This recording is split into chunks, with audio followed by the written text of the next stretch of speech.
Hello everyone, welcome to Edutap teaching परीक्षा and ये हमारी सीडीपी कॉन्सेप्ट्स की आज 15वीं क्लास है।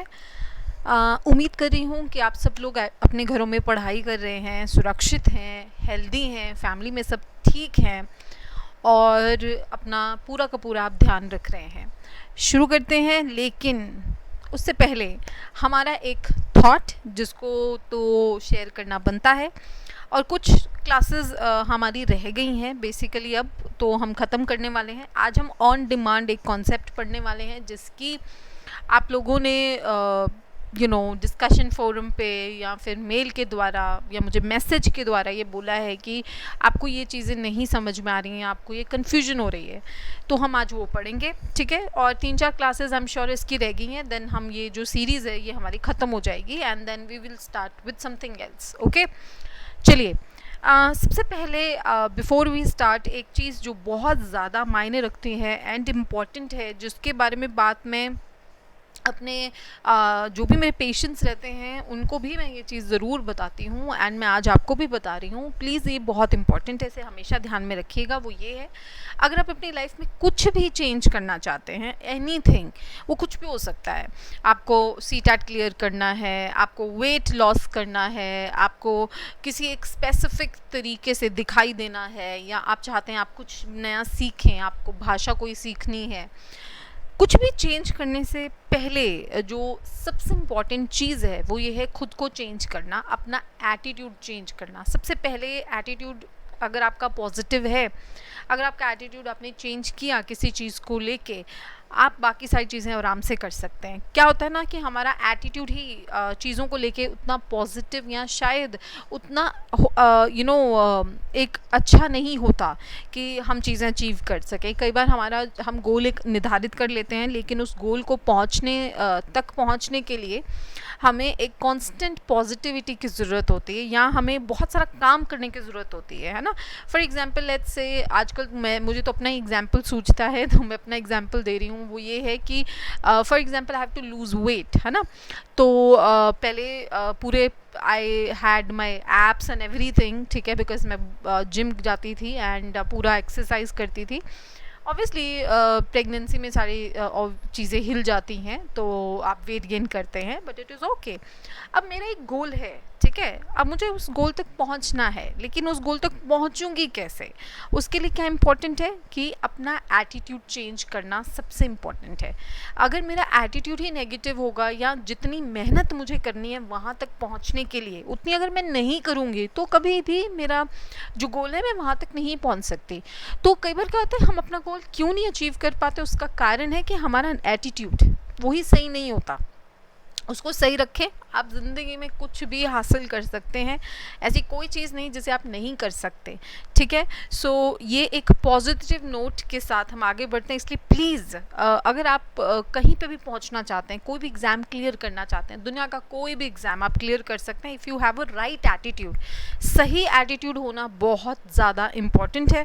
99% लोगों का एटीट्यूड ही गलत होता है और इस वजह से वो सक्सेसफुल नहीं हो पाते, ठीक है। तो आज अपने आप से ज़रूर पूछिएगा कि are you in a right attitude. आप जो भी कर रहे हैं, क्या आप उसे सही एटीट्यूड के साथ कर रहे हैं कि नहीं? पॉजिटिव से भी बेटर है कि एग्जैक्ट वर्ड है कि राइट एटीट्यूड होना, ठीक है। चलिए अब शुरू करते हैं। देखिए, आज हम बात करेंगे सारी की सारी सिगमंड फ्रॉइड की, लेकिन क्योंकि ये थ्योरी अपने आप में बहुत बड़ी है और काफ़ी क्वेश्चन पूछे जाते हैं, तो मैं सारी थ्योरी एक लेक्चर में नहीं करवा रही। हम इसे 2-3 लेक्चर में बांट रहे हैं, सो दैट आपको ये समझ में आ जाए कि किस प्रकार के कोई क्वेश्चंस आते हैं। जैसे मुझे मेल की है एक स्टूडेंट ने, उन्होंने कहा कि मेरे क्वेश्चन बहुत गलत होते हैं जब मैं फ्रॉइड के क्वेश्चन या साइको एनालिसिस के ऊपर क्वेश्चन करने बैठता हूँ। तो मैंने सोचा व्हाई नॉट कि हम इसको पार्ट्स में करें, सो दैट आप सबको समझ में आ जाए, ठीक है।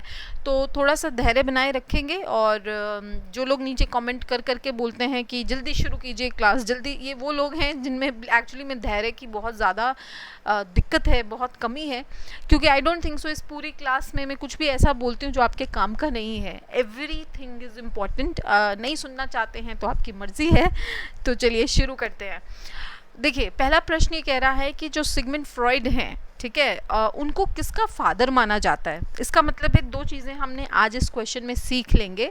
एक, कोई भी एक स्कूल है जिसको सिगमंड फ्रॉइड ने शुरू किया होगा, उस स्कूल के बारे में भी आज हम जान लेंगे, ताकि उस स्कूल से रिलेटेड कोई भी प्रश्न आए तो हम उसको कर सकें, ठीक है। जो सिगमंड फ्रॉइड हैं उनको बेसिकली फादर माना जाता है साइको एनालिसिस का, यानी कि मनोविश्लेषण का, ठीक है। साइकोलॉजी का फादर नहीं माना जाता, वो गलत है। ना ही बिहेवियरिज्म का माना जाता है, क्योंकि बिहेवियरिज्म से सिगमंड फ्रॉइड का कोई लेना देना नहीं है। बिहेवियरिज्म एक अलग स्कूल है, ठीक है। तो साइको एनालिसिस ही इसका आंसर है, और इसमें आप रट्टा नहीं मार सकते, ये आपको याद ही करना पड़ेगा। कैसे, क्या ट्रिक दूं मैं आपको कि आपको याद आ जाओ सिगमंड फ्रॉइड मतलब साइको एनालिसिस? नहीं, आपको ये चीज़ पता होनी चाहिए कि जो सिगमंड फ्रॉइड हैं वो साइको एनालिसिस के उनको फादर माना जाता है। ये इम्पॉर्टेंट है और आपको अपने दिमाग में बिठाना है। अब मैं आपको आगे बताऊंगी कि साइको एनालिसिस है क्या, मनोविश्लेषण होता क्या है। देखिए, जब हम बात करते हैं मनोविश्लेषण की या साइको एनालिसिस की, तो साइको एनालिसिस का बेसिकली मतलब ये है कि जो भी लोग फ्रॉइड की जो थियरीज़ हैं, जो फ्रॉइड के सिद्धांत हैं, उन्होंने अलग अलग जो टेक्निक्स दी हैं, उनको जब हम इस्तेमाल करते हैं, उस स्कूल को हम साइको एनालिसिस कहते हैं। तो मतलब जो भी काम सिगमंड फ्रॉइड जी ने किए उसका जब आप इस्तेमाल कर रहे हैं, ठीक है। साइको एनालिसिस जो है वो ये मानता है, यानी जो मनोवैज्ञानिक होता, मनोविश्लेषण जो करते हैं, वो ये मानते हैं कि बेसिकली हमारा जितना भी हम जितने भी लोग हैं, इसको और सरल भाषा में बताती हूँ, हम जितने भी लोग हैं, हम जो भी करते हैं या जिस तरीके का हमारा व्यवहार रहता है, उसमें बहुत सारी चीज़ें ऐसी हैं जो हमारे अचेतन मन से उठ के आती हैं। मतलब हमारे चेतन मन में बहुत सारी फीलिंग्स हैं, बहुत सारे विचार हैं, बहुत सारी हमारी उम्मीदें हैं, हमारे मेमोरीज हैं, हमारी डिज़ायर्स हैं।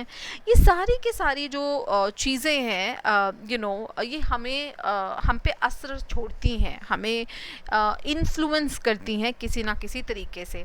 साइको एनालिसिस वो का जो बेसिकली फोकस है वो यही है कि आपने व्यवहार को समझना, एक व्यक्ति के कौन सा व्यवहार, उस व्यवहार, वो व्यवहार जिस पे असर पड़ रहा है उन चीज़ों का जो आपके अचेतन मन के अंदर है। कहने का भाव है कि आपका कोई एक मन का हिस्सा है जो जिसे आप अनकॉन्शियस या अचेतन मन कहते हैं, वो बेसिकली उसके अंदर बहुत सारी चीज़ें भरी पड़ी हैं और वो आपके व्यवहार पे असर छोड़ती हैं। तो अगर आप किसी के व्यवहार को समझना चाहते हैं तो आपको क्या करना होगा, आपको उस अचेतन मन को समझना होगा, उसमें जो चीज़ें छिपी हुई हैं आपको उनको समझना होगा। बहुत सारी ऐसी अनकॉन्शियस मोटिवेशंस हैं जो वहाँ छिपी हुई हैं, जिन्हें आप समझ सकते हैं, ठीक है। Okay ji, then basics of psycho analysis. अब जो साइको एनालिसिस हैं उसके कुछ बेसिक्स हैं, वो क्या क्या है। सबसे पहले देखिए, जो एक पर्सन होता है, जो एक इंसान होता है, उसका जो बिहेवियर होता है, मतलब जो भी वो करता है, उस पे बहुत ज़्यादा असर जो अचेतन मन में चीज़ें छुपी हुई हैं, चाहे कोई आपकी इच्छा है, चाहे कोई आपकी मेमोरी है, वो इन्फ्लुएंस करती हैं। अब आपने क्या करना होता है कि साइको एनालिस्ट क्या करते हैं, एक इंसान जो बेसिकली मनोविश्लेषण वाली टेक्निक्स का इस्तेमाल करता है, वो क्या करते हैं, वो यही आपको बताते हैं कि देखिए, जो आपके अचेतन मन में चीज़ें छुपी हैं उसको बाहर लेके आना है, उसको कॉन्शियस का पार्ट बनाना है। मतलब उसके बारे में आप अपनी चेतना में वो चीज़ें लेके आए, आप उसके बारे में समझे, राइट। क्या होगा इससे, आपका कैथार्सिस होगा। कैथार्सिस क्या होता है, बहुत सिंपल है, ये शब्द में मत जाइए, मतलब आपकी वो सारी चीज़ें बाहर आ जाएंगी, निकल आएंगी, ठीक है, सीधा सा बात है। जब ऑब्वियसली बाहर आती हैं चीज़ें, निकलती हैं बाहर, तो हमें रिलीफ मिलता है, हमें बहुत अच्छा लगता है, ठीक है। जैसे मैं आपको एक उदाहरण देती हूँ। ऐसे हो सकता है कि किसी एक इंसान को, लेट्स से फॉर एग्जांपल, एक लड़की है, उसे लड़कों से बहुत डर लगता है, ठीक है। एंड अब नॉर्मली तो ऑब्वियसली लड़की को लड़के से डर नहीं लगेगा ना, नॉर्मली हमें नहीं लगता, लेकिन उनको लग रहा है, ठीक है। और वो बार बार मतलब हर जगह अवॉइड करती हैं, स्कूल जाना अवॉइड करती हैं, ऑटो में बैठना, अगर उसमें कोई ऑलरेडी मेल मेंबर है तो वो अवॉइड करते हैं, उनसे बात करना अवॉइड करते हैं, वगैरह वगैरह। अब ये इनका कॉन्शियस बिहेवियर है, माने चेतन वाला बिहेवियर है, कॉन्शियसली वो अवॉइड कर रहे हैं। लेकिन ऐसा क्यों है? शायद कहीं ना कहीं उसका जवाब जो है उनके अचेतन मन में छुपा हुआ है, ठीक है। और ऐसा भी हो सकता है कि शायद बचपन में कुछ ऐसी घटना घटी हो कि वो डर बैठ गया या समथिंग, ठीक है। अब हमने क्या करना है, उस व्यवहार को समझने के लिए हमने उस अचेतन मन में जो चीज़ें छुपी हुई हैं उनको बाहर निकालना है। जो वो बाहर निकलेंगी, ठीक है, तो आपको बहुत ज़्यादा रिलीफ जो है अच्छा लगेगा, ऑब्वियसली टेंशन रिलीज होगी, ठीक है। तो आप ऐसे समझने की कोशिश करते हो साइको एनालिसिस में। ये बहुत सिंपल सा मैंने एग्जाम्पल दिया ताकि हम रिलेट कर लें और हम समझ जाएं। हमारा काम उतना ही है जितना हमारे एग्ज़ाम के लिए चाहिए, इससे ज़्यादा हमें साइकोलॉजिस्ट तो बनना है नहीं, तो हमारे काम क्या है नहीं ये। दूसरी चीज़, बहुत सारी हमारी इमोशनल प्रॉब्लम्स, जैसे मैंने आपको एक प्रॉब्लम बताया कि फियर हो सकता है किसी एक इंसान से या किसी एक जाति से या किसी एक वर्ग से, है ना। इस तरह से हमारी इमोशनल प्रॉब्लम्स भी होती हैं, चाहे एंग्जाइटी है, चाहे डिप्रेशन है। ऐसा मानते हैं जो साइको एनालिस्ट हैं, वो ऐसा मानते हैं कि अगर एक इंसान को डिप्रेशन है या एंग्जाइटी है तो कहीं ना कहीं उसका जो रूट है, मतलब उसका जो कारण है, उसका जो कॉज है, वो भी आपके अनकॉन्शियस माइंड की वजह से है, कहीं ना कहीं उसके अंदर छुपा हुआ है, ठीक है। तो जो हमारी पर्सनैलिटी होती है, मतलब जो भी हमारी पर्सनैलिटी बनती है, जैसे जैसे हम बड़े होते हैं और हमारी पर्सनैलिटी एक रूप लेती जाती है, आपने देखा ही है, ठीक है। जब हम छोटे होते हैं और जैसे जैसे हम बड़े होते हैं बहुत अंतर होता है। तो कहते हैं कि ये जो बेसिकली हमारी डेवलपमेंट हो रही है, हमारी जो पर्सनैलिटी डेवलप हो रही है, इस पर भी बहुत ज़्यादा असर हमारा जो चाइल्डहुड होता है उसका होता है। बहुत ज़्यादा चाइल्डहुड का असर जो है वो पड़ता है, ठीक है। ये बेसिकली फ्रॉइड वाले जो लोग हैं वो ये मानते हैं, ठीक है। और फ्रॉइड ये कहते हैं कि 5 साल तक आपकी जो पर्सनैलिटी है वो बेसिकली बननी स्टार्ट हो चुकी होती है एंड बहुत ज़्यादा सेट हो चुकी होती है, ठीक है। और उस पर जो भी इम्प्रेशन है वो क्रिएट होने शुरू हो गए होते हैं। इसलिए हम कहते हैं ना कि childhood is very very important. आप अपने बच्चे के साथ आप उसे क्या दे रहे हैं, वो जो पहले 5 साल हैं वो बहुत इंपॉर्टेंट होते हैं, ठीक है। चलिए, अब वो क्या कह रहे हैं, वो कहते हैं कि लोग जो हैं कुछ रक्षा तंत्र, जिन्हें हम डिफेंस मैकेनिज्म कहते हैं, उनका इस्तेमाल करते हैं। हम सब करते हैं और इसमें कोई गलत नहीं है, एक हद तक गलत नहीं है, एक हद के बाद बहुत गलत है, ठीक है। हम सब कुछ ना कुछ एक रक्षा तंत्र का इस्तेमाल करते हैं, डिफेंस मैकेनिज्म का इस्तेमाल करते हैं, जो हमें एक्चुअली में बचाते हैं, ठीक है। और हमारे जो भी इंफॉर्मेशन हमारे अनकॉन्शियस के अंदर है उससे हमें बेसिकली बचाने का काम करते हैं। तो हम सब के सब लोग डिफेंस मैकेनिज्म कुछ हद तक इस्तेमाल करते हैं, लेकिन कुछ लोग बहुत ज़्यादा यूज़ करते हैं। एक्सेस में डिफेंस मैकेनिज्म का इस्तेमाल करना ऑब्वियसली बात है सही नहीं है। उदाहरण के तौर पे अंगूर खट्टे हैं तो ये तो हम बहुत ज़्यादा यूज़ करते हैं, जिसे हम इंग्लिश में रैशनलाइजेशन भी कहते हैं। जब हम कोई चीज़ नहीं हमें मिल पाती तो हम उसके लिए एक लॉजिक या एक रीज़न अपने आप को देते हैं ताकि हमें बुरा ना लगे। ये तो हम सब करते हैं, ठीक है। सो ऐसे ही कुछ डिफेंस मैकेनिज्म हैं जिनको आप इस्तेमाल करते हैं, ठीक है, ओके।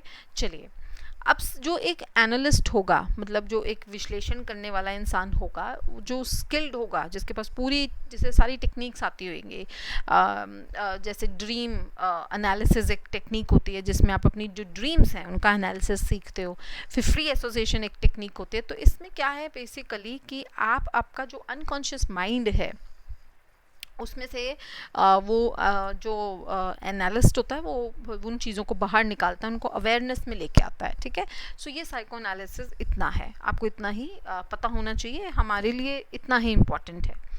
अब अगला प्रश्न करते हैं। तो अब आपको 2 चीज़ें समझ में आ गई कि बेसिकली मनोविश्लेषण या साइको एनालिसिस होता क्या है और कौन से इंसान हैं जिनको उनका फादर माना जाता है, सिगमंड फ्रॉइड। अभी तक हमने यही पढ़ा है। अब दूसरी चीज़, क्वेश्चन ये कहता है कि कौन सी थ्योरी ये मानती है कि जो इंसान का मस्तिष्क है वो एक बर्फ़ की चट्टान है, ठीक है, और उसमें अधिकांश जो चीज़ें हैं वो छिपी हुई रहती हैं और इसके 3 लेवल होते हैं। हमारा जो कॉन्शियसनेस है इसके 3 लेवल हैं, ठीक है। ये कौन सा सिद्धांत या कौन सी थ्योरी ये मानती है? तो सबसे पहले है ट्रेट थ्योरी, दूसरी है टाइप थ्योरी, तीसरी है साइको एनालिटिकल थ्योरी और चौथी है बिहेवियरिस्ट थ्योरी। सबसे पहले देखिए, एलिमिनेट करते हैं। बिहेवियरिस्ट थ्योरी में हमने कभी ऐसा नहीं पढ़ा कि उन्होंने कहा कि हमारा जो मस्तिष्क है वो चट्टान की तरह है, ये गलत है, ठीक है। अब जो ट्रेट थ्योरी है, ये जो थ्योरी होती है इसमें ना ये बताया जाता है कि अलग अलग ट्रेट्स हैं, जैसे कि फॉर एग्जाम्पल एक्सट्रोवर्ट एक टाइप होती है, ठीक है, हम कहते हैं ये बड़ा एक्सट्रोवर्ट है, वो एक टाइप है, ठीक है, लेकिन उसके अंदर बहुत सारे ट्रेट्स होते हैं, हम कहते हैं अच्छा ठीक है ये एक्सट्रोवर्ट, जैसे फॉर एग्जांपल अगर मैं देखूँ तो मैं एक इंट्रोवर्ट हूँ, तो मेरे बहुत सारे टाइप्स हैं। पहला टाइप क्या है कि I like to spend time with myself, मुझे अपने आप के साथ टाइम स्पेंड करना बहुत अच्छा लगता है, तो ये एक ट्रेट है आपका, एक कैरेक्टरिस्टिक है, ठीक है। सो ये वाली थियरी ने भी ऐसा कुछ नहीं कहा, ठीक है। सो टाइप थ्योरी ने ऐसा कुछ नहीं कहा। बहुत सारी और हैं ट्रेड थ्योरीज के अंदर, बहुत कुछ बहुत सारे हैं, लेकिन हमारे काम का नहीं है, ठीक है। सो बेसिकली ये जितना काम का है हम वो ही कर रहे हैं। लेकिन कौन सी एक थ्योरी है जो ये कहती है कि जो ह्यूमन माइंड है वो एक चट्टान की तरह है, तो वो थ्योरी है ऑप्शन नंबर 3 क्या, साइको एनालिटिक थ्योरी। अगेन अभी मैंने आपको बताया साइको एनालिटिक क्या होता है। साइको एनालिटिक थियरी क्या कहती है, वो कहते हैं देखिए ये जो आपका कॉन्शियसनेस है ना, जैसे इसके उन्होंने 3 लेवल भी बताए है ना, उन्होंने ये कहा कि बेसिकली 3 लेवल हैं हमारे, और कुछ एक पार्ट है हमारे मस्तिष्क का जिसके बारे में हम अवेयर हैं, कॉन्शियस हैं। अगर आप डायग्राम देखें तो आपको दिख रहा होगा कि कॉन्शियस वाला हिस्सा ऊपर है, उसकी वो चट्टान ऊपर है, बाकी सारा का सारा हिस्सा देखिए कितना बड़ा चंक नीचे है, जिसके अंदर इड, ईगो, सुपर ईगो ये सारे आते हैं, है ना। सो वो चट्टान नीचे है। अब देखिए वो क्या कह रहे हैं, वो ये कह रहे हैं कि बेसिकली आपका बहुत मेजर चंक जो है वो नीचे छुपा हुआ है, तो उसके अंदर आपका अनकॉन्शियस देखिए कितना है, एक वाइट लाइन है उसके नीचे अनकॉन्शियस आ रहा है, देखिए कितना बड़ा पार्ट हमारा अनकॉन्शियस है, ठीक है। प्री कॉन्शियस छोटा सा हिस्सा है, फिर कॉन्शियस है जिसके बारे में हम अवेयर रहते हैं, ठीक है, वो ऊपर दिख रहा है।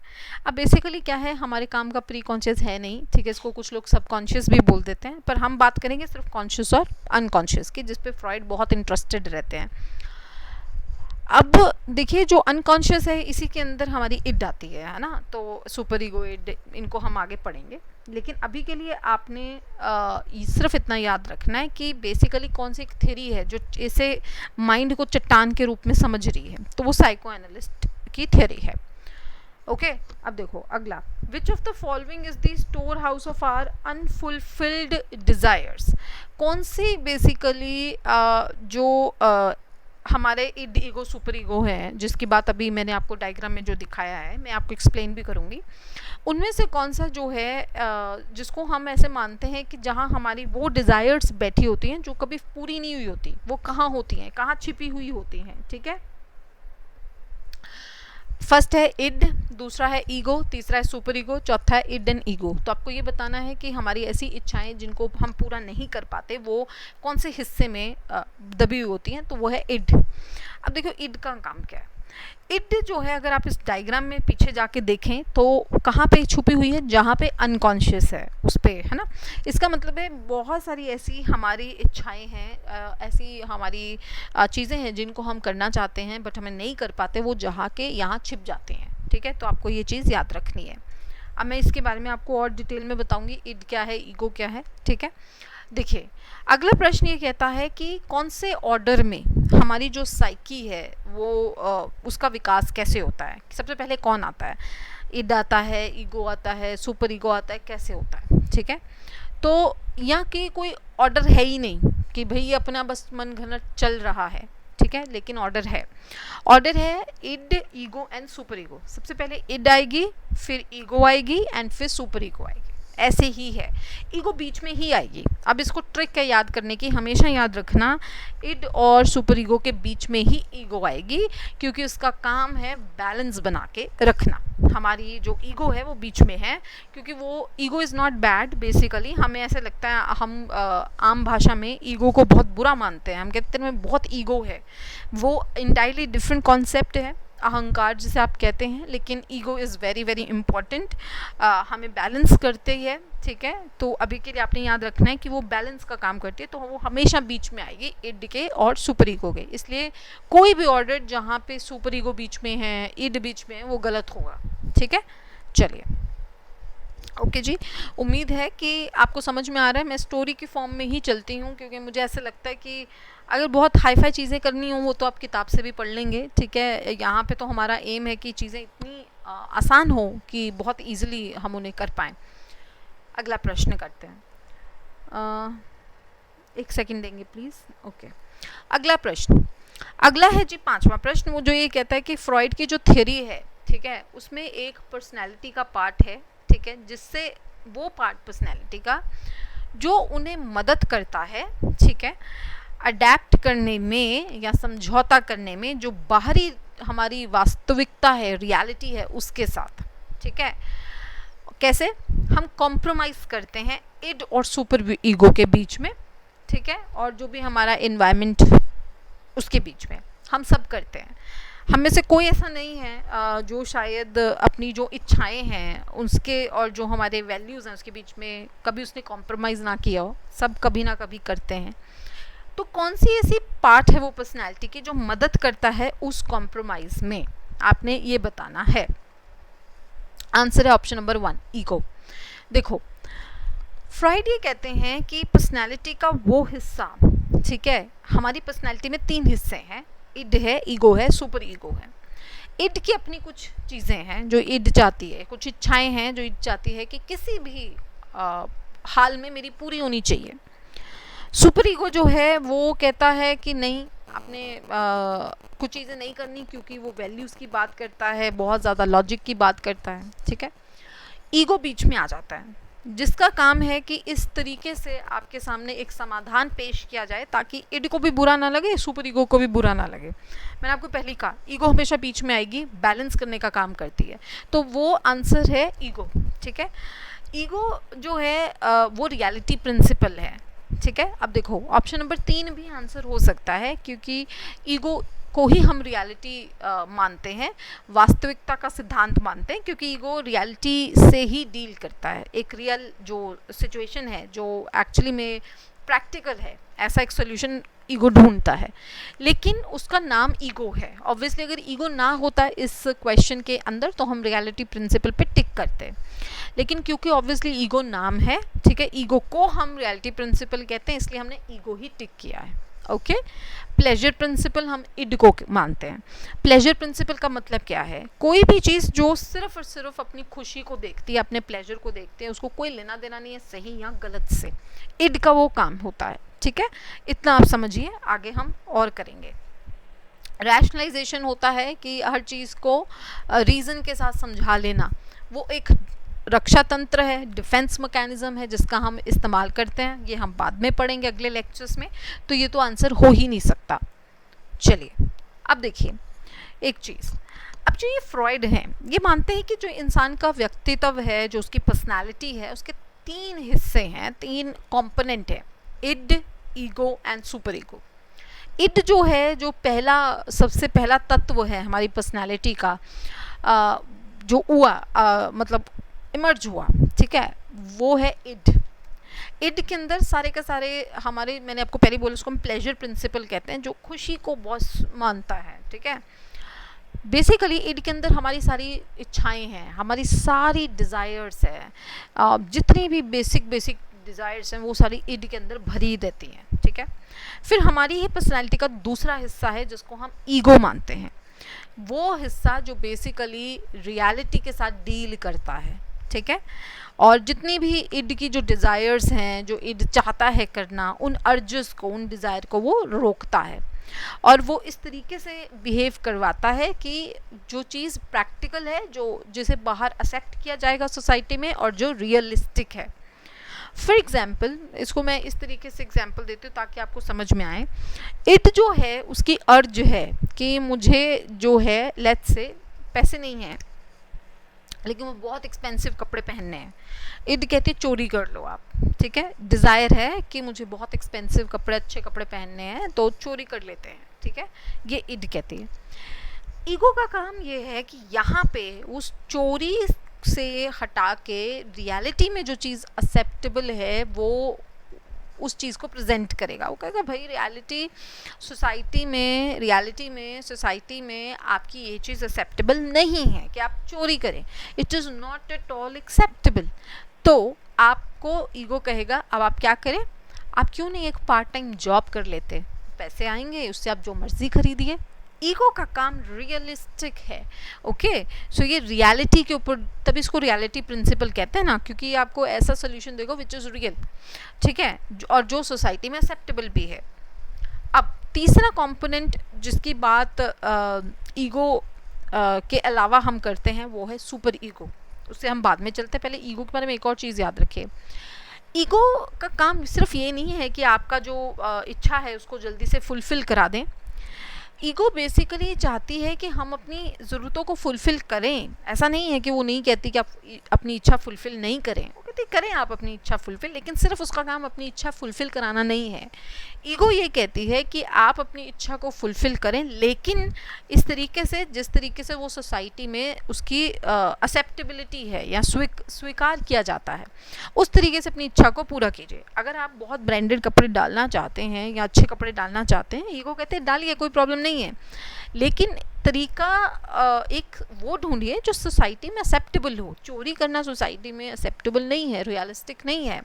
तो इस तरीके से तो बेसिकली ईगो चेक करती है इड की डिमांड को, ठीक है, ओके। जैसे आप ऐसे मान लें ईगो जो है वो हमारे पापा हैं, ठीक है, और इड बच्चा है।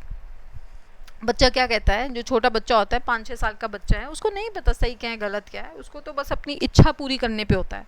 लेकिन फादर क्या करते हैं, बैलेंस सिखाते हैं कि बेटा ठीक है इच्छा पूरी करो, लेकिन पहले आप ये कर लो, ठीक है। सो ईगो का काम ये है बैलेंस बनाना, ठीक है। अब अगला जो हमारा कंपोनेंट है पर्सनैलिटी का वो है super ego. Super ego basically final है हमारी पर्सनैलिटी का हिस्सा, ठीक है। और सुपर ईगो क्या करता है, जिसके अंदर हमारी सारी वैल्यूज़ रहते हैं, हमारे जो भी हमें संस्कार दिए गए हैं हमारे पेरेंट्स से, या हमें राइट एंड रॉन्ग जो सोसाइटी में सिखाया गया है वो सारा का सारा यहाँ रहता है। जितने भी हमारे टीचर्स हमें कुछ कुछ सिखाते हैं वो यहाँ रहता है, और यही हमारा बेसिकली मेन फोर्स है जो हमें सही और गलत की तरफ लेके जाता है। और सोसाइटी में बहुत सारी चीज़ें हमें सिखाई हुई हैं, ठीक है। और हमें ये बताया जाता है कि आपको अगर एक्ट करना है, आपको हमेशा मॉरली एक्ट करना है। जैसे फॉर एग्जांपल ईड ने कहा कि चोरी कर लेते हैं, ईगो कहेगी चोरी करना पाप है, आपको चोरी नहीं करना। सॉरी, सुपर ईगो कहेगी चोरी करना पाप है, क्योंकि चोरी करना गलत है। ये हमें बचपन से एक नैतिक मूल्य है जो हमें सिखाया गया है, बेसिकली एक बेसिक सा मूल्य है जो हमें सिखाया गया है। ईगो कहेगी हाँ भी सुपर ईगो भी ठीक है, ईड भी ठीक है, लेकिन बैलेंस निकालते हैं। आपको आपकी डिज़ायर पूरी करनी है, लेकिन वो कैसे करेंगे आप, तो कहते हैं आप कुछ काम कर लें, आप पार्ट टाइम कुछ कर लें काम, ठीक है। सो आप समझ रहे हैं, इड चलती है अपनी पूरा का पूरा प्लेजर के ऊपर, सुपर ईगो चलती है अपनी जो वैल्यूज़ हैं, मोरालिटी है उसके ऊपर, इसलिए उसे मॉरल प्रिंसिपल या मोरालिटी प्रिंसिपल भी कह देते हैं हम सुपर ईगो को, ठीक है। ईगो रियलिटी के ऊपर चलती है। तो ये 3 चीज़ें जो आपको पता होनी चाहिए, बस दैट्स इट, ओके। आगे सारा खेल सिगमंड फ्रॉइड का माइंड के बारे में है। उनकी पूरी की पूरी जो थ्योरी है साइको एनालिसिस है वो माइंड की बात करता है। 2 तरीके का जो 2 कंपार्टमेंट्स हैं हमारे दिमाग में जो इम्पोर्टेंट है, जैसे मैंने आपको जो पहले डायग्राम दिखाया था उसमें 3 चीज़ें आती हैं।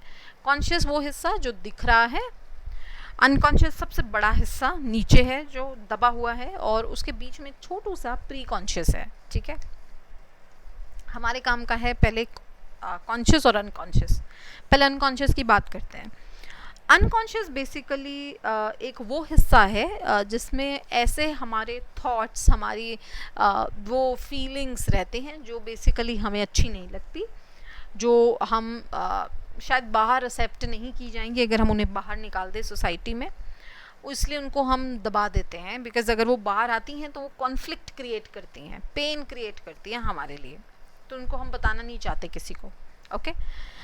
कॉन्शियस माइंड, जैसे आपको डायग्राम, हमेशा उस डायग्राम को तो अपने अंतरात्मा में बसा लीजिए, क्योंकि वो डायग्राम आपको बहुत मदद करेगा ये चीज़ को, क्वेश्चन को सॉल्व करने में कि क्या कौन सा पार्ट कॉन्शियस होता है, कौन सा कॉन्शियस बाहर होता है, अनकॉन्शियस अंदर होता है, ये सारी चीज़ें बताने में। कॉन्शियस शब्द से ही मतलब हम समझते हैं कि कॉन्शियस का मतलब होता है आप जब किसी चीज़ को लेके अवेयरनेस में है, ठीक है। हर वो चीज़, ऑब्वियस सी बात है, इस समय जैसे मैं ये बोल रही हूँ, पढ़ रही हूँ, आपको समझा रही हूँ, मैं अवेयर हूँ इन चीज़ों के बारे में, और या कोई भी चीज़ इसको मैं अपनी अवेयरनेस में इजीली लेके आ सकती हूँ, क्योंकि मैंने अब इतनी बार पढ़ लिया है फ्रॉइड, ठीक है। आप सोचिए कब से पढ़ती आ रही हूँ फ्रॉइड, कम से कम आई थिंक मुझे हो गए होंगे फ्रॉइड पढ़ते पढ़ते ही 8-9 साल तो आराम से हो गए, ठीक है। और उसके बाद डेली काम ही ये है, काउंसलिंग करना और ये सारी चीज़ों में। तो अब ये क्या है, ये मेरी अवेयरनेस में चीज़ें, इनको मैं बहुत ईजिली अपनी अवेयरनेस में लेके आ सकती हूँ, ठीक है, ना तो मैंने दबाई हुई है ना छुपाई हुई है, कुछ नहीं किया, लेकिन कुछ ऐसी चीज़ें जो मुझे पेन क्रिएट करती हैं या जो मुझे अच्छी मेमोरीज नहीं लगती उनको मैं दबा देती हूँ, जिसे आप अनकॉन्शियस बोलते हैं। ठीक है, ये आपने इतना याद रखना है। ठीक है जी, मुझे नहीं लगता कि इसमें ऐसा कुछ भी है जो आपको याद नहीं आ सकता, और अगर आप यूपी टेट देने जा रहे हैं तो आप फ्रॉइड को नहीं इग्नोर कर सकते, बहुत प्रश्न पूछते हैं वो लोग फ्रॉइड से। चलिए अगला प्रश्न, फ्रॉइड के अनुसार हमारी जो वैल्यूज़ हैं वो कहाँ पे इंटरनलाइज हुई हैं? बहुत आसान है, मैं ऑलरेडी आपका आंसर दे चुकी हूँ। इड में तो भाई हमारी डिज़ायर है, इड में इच्छा है, बस ये याद रखिए। ईगो बेचारा बैलेंस करने का काम करता रहता है, अहम का काम क्या है? बैलेंस करना। ठीक है, सुपर ईगो जहाँ पे सारे के सारे नैतिक मूल्य, जो भी चीज़ें हमें आज तक सिखाई गई हैं वो यहाँ रहती हैं। तो आंसर अब आपको पता ही है, ऑप्शन नंबर 3 है। ठीक है, सो देख रहे हो आप, अगर आपको बेसिक कॉन्सेप्ट पता हो तो ये क्वेश्चन ऐसे ही आएंगे, इसमें कुछ नहीं हो सकता। देखो आपसे 3 क्वेश्चन बनते हैं इसमें अभी तक जितना हमने पढ़ा है। एक सिगमंड फ्रॉइड का स्कूल का नाम बनता है, ठीक है, ऑब्वियसली वो मैंने आपको बता दिया, उसके बारे में एक्स्ट्रा ही इन्फॉर्मेशन मैंने आपको दे दी है। दूसरा बनता है कि माइंड के कौन से 2 उसके जो इम्पोर्टेंट हैं, ठीक है, हिस्से, कॉन्शियस और अनकॉन्शियस। कॉन्शियस में क्या रहता है, अनकॉन्शियस में क्या रहता है, वो मैंने आपको बता दिया है। तीसरा बनता है कि आपकी पर्सनैलिटी के कौन से 3 हिस्से हैं, उनका ऑर्डर क्या है, इड क्या होता है, ईगो क्या होता है, सुपर ईगो क्या होता है। बस यही तो क्वेश्चन बनते हैं। अब अगर आप इतना समझ गए तो आप इन क्वेश्चन को डेफिनेटली क्लियर करके आएंगे। ठीक है, चलिए अगला प्रश्न, डिफेंस मैकेनिज्म जो है it helps us a lot in dealing with, जो हमारे डिफेंस मैकेनिज्म होते हैं, रक्षा तंत्र होते हैं, हमें बहुत मदद करते हैं। किस चीज़ में सहायता करते हैं? मैंने आपको अभी बोला कि हम सब लोग डिफेंस मैकेनिज्म का इस्तेमाल करते हैं, लेकिन होते क्या हैं डिफेंस मैकेनिज्म, वो आगे मैं बताती हूँ। क्यों करते हैं हम डिफेंस मैकेनिज्म का इस्तेमाल? क्योंकि अगर हम ना करेंगे तो हमारे ऊपर स्ट्रेस बन जाएगा। हम उससे या अगर यहाँ पे शब्द कॉन्फ्लिक्ट भी होता तो भी सही होता, मैं आपको अभी बता देती हूँ। वायलेंस गलत इसलिए क्योंकि ऑब्वियसली डिफेंस मैकेनिज्म हमें किसी भी तरीके से हिंसा से निपटना नहीं सिखाता, ठीक है, थकान से भी निपटना नहीं सिखाता, ऑब्वियसली अजनबियों से निपटना नहीं सिखाता, बट हाँ वो जो हमारे ऊपर जोर पड़ता है, दबाव पड़ता है, स्ट्रेस पड़ता है, उससे हमें ये ज़रूर बचाता है। सो डिफेंस मैकेनिज्म हमें बहुत ज़्यादा सहायता करता है उस दबाव से निपटने में। तो इसका आंसर ऑप्शन नंबर 2 है। ओके, ठीक है, सो अगर यहाँ पे कॉन्फ्लिक्ट होता तो भी बिल्कुल सही होता। डिफेंस मैकेनिज्म होता क्या है? कुछ स्ट्रैटेजीज हैं जिनका इस्तेमाल हमारा अहम जो है वो करता है, ईगो करता है। ईगो अपने आप को बचाना चाहता है। ठीक है, फॉर एग्जांपल अगर कोई किसी को बार बार ये बोले कि तू लूज़र है, देखो तुम इसलिए फेल हो गए, ईगो उस चीज़ को नहीं ले पाएगी, है ना। Ego is very very important part of a personality. हम इसको बेचारे को नेगेटिव मानते रहते हैं, लेकिन बहुत ज़रूरी है। जिस इंसान की ईगो नहीं होती उस इंसान का जो पर्सनैलिटी है वो बहुत डिस्टर्ब्ड होती है। ईगो इम्पॉर्टेंट है क्योंकि इसने हमें बचाना है। ठीक है, तो ईगो अपने आप को एंग्जाइटी से, स्ट्रेस से या फिर कॉन्फ्लिक्ट से बचाती है, तो उसके लिए वो कुछ स्ट्रैटेजीज का इस्तेमाल करती है। ठीक है, ये कुछ तंत्र हैं जिसका हम इस्तेमाल करते हैं, जिन्हें हम डिफेंस मैकेनिज्म कहते हैं, तंत्र हैं। ठीक है, और ऐसे टूल्स हैं जो हमें बेसिकली सिर्फ और सिर्फ दुख ना हो, हर्ट ना हो, उससे बचाती है। ठीक है, कोई भी चीज़, जब हम कोई ऐसी चीज़ एक्सपीरियंस करते हैं जो शायद उतनी हमारे लिए ठीक नहीं है, एप्रोप्रिएट नहीं है, या जब हम चाहते हैं कि हमें उतना हर्ट ना हो, ठीक है, तो उस समय क्या होता है कि हमारे पास ये टूल्स आ जाते हैं, एक रक्षा तंत्र आ जाते हैं जो बेसिकली हमारी इंफॉर्मेशन को बचाते हैं हमारी अवेयरनेस में आने के लिए, ताकि हमें जो दुख है वो कम हो। ठीक है, उसको हम बेसिकली डिफेंस मैकेनिज्म कहते हैं। ओके जी, इनके बारे में हम पढ़ेंगे और डिटेल में, बहुत सारे डिफेंस मैकेनिज्म है, सब पढ़ाऊंगी, 1 बाय 1 हम पढ़ेंगे। आज के लिए बस इतना ही है, ताकि छोटा रख रही हूँ ताकि समझ ईजिली आ जाए। और जिनका भी एक क्वेरी है, प्लीज़ अगर आप ये देखें लेक्चर तो कमेंट करके ज़रूर बताइएगा कि इतना समझ में आया कि नहीं आया। ओके जी, सो उम्मीद करती हूँ समझ में आया होगा। So thank you so much इस वीडियो को देखने के लिए। पसंद आया है तो शेयर करना बनता है, ज़रूर कीजिएगा अपने दोस्तों मित्रों के साथ, और अगले जो वीडियो है उसमें हम मिलते हैं। सो लाइक कीजिए, सब्सक्राइब कीजिए एंड शेयर कीजिए।